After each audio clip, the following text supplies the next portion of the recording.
You know, I think we got some of the best team members out there in the country taking care of our residents each and every day. Our team members get impacted by the flu and norovirus just like our residents do. So we want to keep them healthy, keep them in our communities, and keep them helping our residents. We look at a lot of things here in the Newton office on a regular basis, and there are things that are tried out in the communities. The EvaClean was a system that we looked at over a year ago, implemented it in a few communities, and saw there was a positive payback. We made the decision that it makes sense for us to move forward company-wide. It's pretty easy to use. I've actually used it myself. Time is money, as the saying goes. It takes very little additional staff time each day to properly use the system.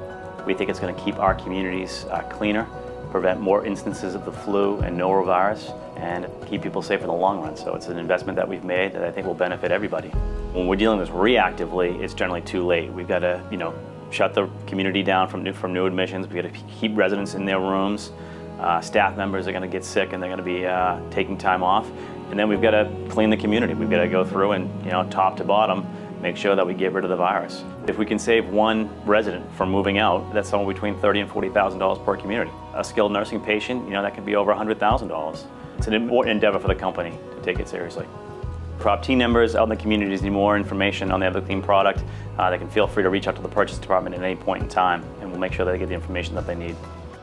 And the rewards of a healthy employee base, of a healthy resident base, can't be counted.